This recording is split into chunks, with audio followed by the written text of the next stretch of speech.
Sud Radio présidentielle 2022. Bonjour Éric Revel. Bonjour Éric. Bonjour Cécile, bonjour Patrick, bonjour à tous. Alors Emmanuel Macron sur tous les fronts, vous suivez Éric la campagne électorale d'un non-candidat, du non-candidat Macron.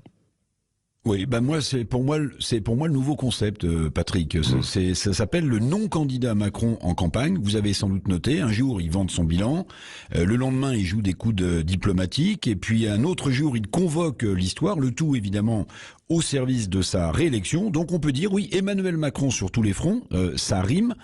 On va voir ce qui se passera ensuite. Oui, alors la nouvelle économique de la forte baisse du chômage tombe à pic tout de même. Alors oui, je vous le dis, un jour il vend son bilan, oui, là par exemple, sur le bilan économique, sur le chômage, Bercy a annoncé une baisse spectaculaire des demandeurs d'emploi, donc sur un an, mais pas un trimestre, mais sur un an, c'est moins 12%. Alors le chiffre, il peut paraître spectaculaire, mais il est à relativiser en réalité, Patrick, parce que quand on regarde dans le détail, on s'aperçoit que moins 12% certes pour cette année, mais il y avait eu plus 8% l'année dernière à cause du confinement de l'économie. Et puis surtout, il faut le relativiser parce que quand vous regardez dans le détail, vous apercevez que la formation des demandeurs d'emploi a touché presque 3 fois plus de personnes en 2021 qu'en 2020. On est à 320 000 personnes demandeurs d'emploi en formation. Pourquoi est-ce que je lis demandeurs d'emploi à formation ? Parce que quand vous êtes en formation et que vous êtes demandeur d'emploi, vous êtes sorti des chiffres du chômage. Vous voyez, ça fait moins 320 000 personnes en formation qui sont sorties des chiffres du chômage. Mais bon, Macron, Bruno Le Maire essaie évidemment de surfer sur ce qu'ils appellent des nouvelles économiques spectaculaires. Bon, il parle pas du déficit commercial évidemment, ou de la dette. Oui, c'est ça. Et puis, autre point, la diplomatie. La France s'invite diplomatiquement dans la crise ukrainienne. Et encore une fois, le non-candidat Macron fait briller, entre guillemets, son armure de chef d'État. Oui, sur le plan de la diplomatie aussi, Macron se pousse du col. Je vous dis, il est en campagne, il est sur tous les fronts. La grande réunion sur la crise ukrainienne s'est tenue à Paris. Emmanuel Macron médiatise, lui, à souhait.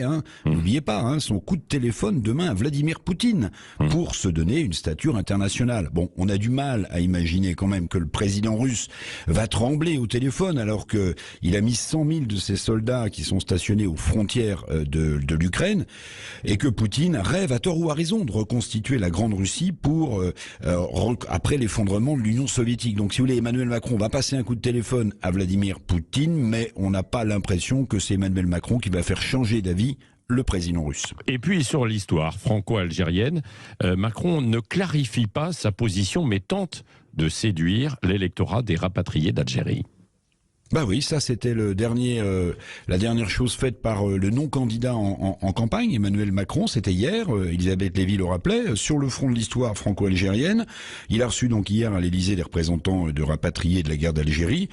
Mais oui, il donne l'impression, pardonnez-moi, mais il donne l'impression d'aller à la pêche au vote, et il clarifie pas du tout sa position. Bon, on le rappelle tout le temps, mais c'est vrai que ça avait frappé les esprits. On peut pas dire en 2017, quand il était en campagne comme il l'a fait, la colonisation est un crime contre l'humanité. Et puis en 2021, il a stigmatisé les généraux algériens qui serviraient de la guerre d'Algérie comme d'une rente mémorielle. Le sujet, à mon sens, est trop brûlant en France, d'ailleurs comme en Algérie, pour s'amuser à jouer du en même temps qui finalement blesse toutes les mémoires. Alors Macron en campagne électorale, sans être candidat, pas certain que les Français apprécient encore longtemps le jeu présidentiel, d'autant que, vous le rappeliez, 2 tiers des Français s'estiment perdants après le quinquennat d'Emmanuel Macron, selon l'enquête IFOP fiduciale.